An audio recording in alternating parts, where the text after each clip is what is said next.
What's going on, people? Welcome to another presentation of Numbers Don't Lie, powered by Sofascore. And love this, especially when we're talking about bargains in the new year, worth every penny. This is the perfect redemption story, from rejection to redemption. And Declan Rice has embodied that.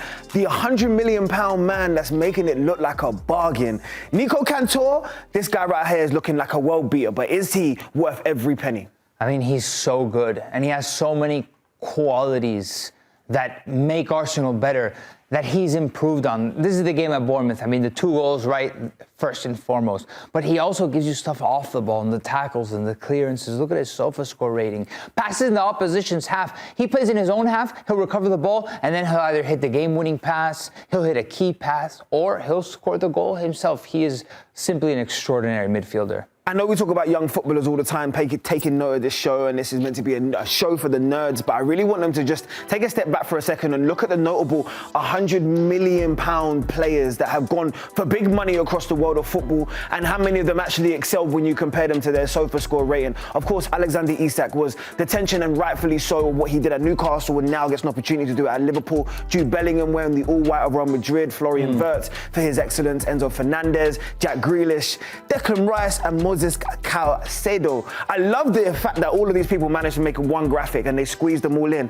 But now you start to weigh it up in terms of the trajectory, the weight, and of course the price that's gone with a lot of these players. It shows the value Declan Rice has brought to this Arsenal team, especially with his excellence over and over again. Can we keep this here? Of course. Won the Champions League. Yep. Won the Champions League and the Prem. He was very good in this season. I mean, it's a lot to pay for Jack Grealish. It feels like with a recency bias, perhaps you say it wasn't worth it, but he was extraordinary in that season. Recent history for his club, created moment, 50 years without a trophy. Alexander Isak. Yeah, but I'm comparing the number to what they did for their club. I think jury's still out, but the start hasn't been great. Similar to Florian Wirtz. Enzo Fernandez, Chelsea paid him hot because he was coming off of an incredible World Cup. He was really good for Benfica, but Chelsea's, I mean, does that number reflect winning a Conference League and a Club World Cup? I'm not too sure. I think Enzo could deliver even more for that type of price tag, along with Moises Caicedo. Are they extraordinary talents? Yes, they're extraordinary talents. But in that same similar conversation, Declan Rice, like, there needs to be some sort of tangible big trophy, like a Prem, like a Champions League. Of course. When you're talking about 100 million, 100 euro plus, it feels like you gotta have your hands on serious silverware. It feels like he's knocking on the door of that. And I always say, especially when you come with a huge price tag, what's the one thing that you need to show as an individual?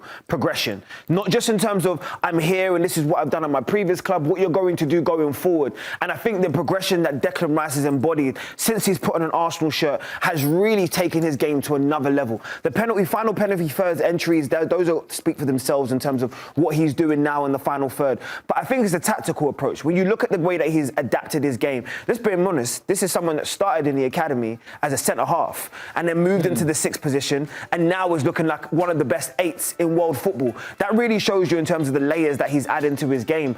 But what I love about the layers that he's adding to his game, he's not taking away the other aspects. So the ball recoveries are still incredibly high. The tackles, the work rate, the interceptions, and of course the Sofascore rating are all still going in the right trajectory. But most importantly, when you look at his heat map, you recognise that he is impacting the game in a completely different way to at any point in his previous tenures. You see, he's now taking this inside left position. He's wanting to get more progressively forward. I love the fact that we've embodied his heat map in the corners, because his delivery in world football is looking as good as anybody across the world. But really, Mikel Arteta has unlocked him in this area here where he's now combining his physical attributes of being able to cover every bit of grass, the power that goes through that, but also the technical ability that he's always had on the ball and the class that's taken him to the highest level. So that's Arsenal this season. These are his first 2 seasons at Arsenal. There's some sort of similarity from his last West Ham season to this Arsenal season, where he was carrying a heavy load at West Ham. He was playing in a 4-2-3-1. He was. Right? Thomas Souček next to him. Souček in the middle, but Souček was more defensive, and Declan Rice had the responsibility to do what he's doing now at this Arsenal, where it's recover the ball and also have an impact on the other side of the pitch. I remember there was a goal in the Conference League, I think against Dinamo Zagreb, where he literally goes coast to coast and scores an absolute golazo. And that's really reflective of what he's doing this season at Arsenal. Now that Subimendi has become, I would say, the perfect complement to Declan Rice, Sure, he can forget a little bit about being maybe that first option out of the back, but he's gotten better defensively, Declan Rice, and he's gotten better offensively. He's converted into this perfect 8, this box-to-box that has been unstoppable in the Premier League. Progression is important at any point in your life, especially when you start to enter the peak of your career. And Declan Rice is very much into the peak of his career. But we were talking so much about, is he worth this value? We've seen the comparisons in terms of the other players that have commanded those 100 million plus figures. But really what he's doing in terms of overall, when you compare him to his contemporaries, is fantastic. And now he's entering a different conversation. We build it at the top in terms of this being a redemption story. And we can talk about Chelsea releasing him. But now you have the conversation about where he is amongst the best players in the league. And now he starts to put himself into individual honours, like potentially winning a Player of the Year. What do you think about that? When you see the excellence of some of the other individuals, is Declan Rice a standout pick? Yeah, it doesn't surprise me that he's so high on this list considering the Sofascore rating, right? Haaland is Haaland. The way that he scores is absolutely incredible. And Bruno has been so essential to Manchester United. And when you look at Arsenal games, you look at the way Declan Rice plays and you're blown away, right? He is this good. The eye test says it, and the numbers say it. I mean, you look at his XG, his XA, right? Expected assists, the key passes per game, the penalty area entries per game. He is impacting the way in all the ways that you need him to impact the game. And not only that, his team is really good. And they're the front runners by a long shot to win the Premier League title. And a lot of it is because of him and the way that he influences things. Can we take the viewers behind the curtain for half a second? Okay. I remember I did his first interview, right? When he first joined West Ham and he had his Premier League debut, I sat down and did his first interview. And you know, Nico, you sat down across a lot of world-class players. You know when you know someone's special by the way that their mentality was. Yeah. 17, 18, I knew from then he was going to be super special. He was going to be on a completely different trajectory. Seeing his excellence now on the consistency in which he's producing, I think is taking his pref role and his ceiling to a completely different level. But his availability is something that's even shocked me, because when you do watch the eye test, you recognise how many yards he does. And let's be honest, how many times did he look tired at the end of a game? But the next game, he's going once again and showcasing what he can do. Yeah, he's fit. And he's good, and he delivers, right? 81 wins, 29 draws, 20 losses. And, I mean, without Rice, they haven't had him that much, so I wouldn't read too much into this number, not to say anything like, oh, they're better without Declan Rice, because Arsenal are still a pretty good football team. But to me, I know that this guy is essential to Arsenal, and if Arsenal are going to win any type of silverware, it's because Declan Rice is leading this cause. So when we were doing this in the production meeting, me and Nico are usually completely in sync, right? But we're going to have a little bit of fun with him now, and I want you to have fun as well as the viewers watching. So I had to think about a comparison of Declan Rice to other world-class players that have been in this trajectory, similar mould, similar sort of pressure that's been on their shoulders. And I could only think of one in a particular season that I feel fits the same mould. Now you can see the stats. I just want to know if anybody jumps. Does anything jump out of the screen at you immediately before I start giving you a few more clues? By the way, like I said, this is a similar player, similar mold that have been in the Premier League and is retired. But I love watching their comparison in their games, because I can see the growth of both of them. Nico, you get one guess. I can see some of the viewers at home, they know it already, because you know the nerds already on this. What is shocking to me is the percentage of minutes played. It's less than I would have thought for everything you're saying. Retired, is he French, perhaps? No, he's not French. I was going to say Robert. Not French. He's not French.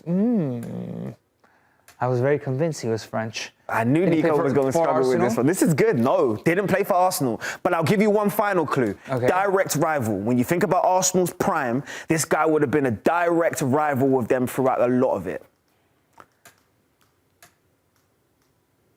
Let's see if he gets it. What's this? A Chelsea player? No, it's not a Chelsea player. I'm going to take it even back. Reveal it for me. Watch this. This is who I see the comparison between. Because when I think about Roy Keane's career, and of course, he was a British transfer record at one point. He had to move from Nottingham Forest. If you think about those early years, he started off as a centre-half, then moved into midfield, was seen as the replacement for Brian Robson. But then I think this season, he became an all-complete midfielder. Roy Keane was scoring goals. He was tenacious in the tackle, covering every blade of grass. That's the same role I see Declan Rice covering right now, and I can see the comparison in their games. This does surprise me, though. That's crazy. It's not until the numbers show you, but the impact is what the most important aspect is. It. Do you like the comparison? Both Irish. Deep down, you know they are. I'm Irish too. There you go. There you go. Everyone's Irish. Do you like the comparison? Yes, I do. I think Roy Keane is one of the more complete midfielders, especially of that era that embodied the soul and the spirit also of Manchester United, and understood what he needed to give to the team from a leadership perspective, from a football perspective. And Declan Rice has a lot of those qualities too. Perhaps it's not embodied in the same way that Roy Keane showed these qualities. Maybe Roy Keane was a little bit tougher, but we live in a different era. He's tough though. But yeah, I think Declan Rice shows a lot of that. He has that similar energy for a different time of football. But I really like this comparison. The humility in him, naturally, and especially someone knowing him, he'll be like, don't take this where you're going to go, but I have to take it where we're going to go. So I want to know, Nico, with this being an incredible 2026, the World Cup coming here, the Champions League, the turn of the season for Arsenal, you claim that they need to win trophies. Is this going to be one where Declan Rice has got his hands on some silverware, and is he going to be looked at as one of the most important midfielders in the world of football? Yeah, it is. I think he'll get it done with Arsenal, at least one trophy. England? If he gets the Premier League. Hopefully he wins maybe the Champions League and Premier League without England winning the World Cup. I'll take that. I like it. Showing his allegiances, of course, as Argentine. An Argentine rooting for England? I was pushing a little bit too much. But end of the conversation and let us know, is Declan Rice the best midfielder in world football right now? And where does he weigh up in terms of his importance for England? Hey, thanks for watching this video from Numbers Don't Lie. Be sure to catch our show every Monday at 5 p.m. on YouTube. And for news and insights from leagues all around the world, including Serie A, EFL, and all UEFA competitions, both men's and women's, don't forget to sign up for Paramount+.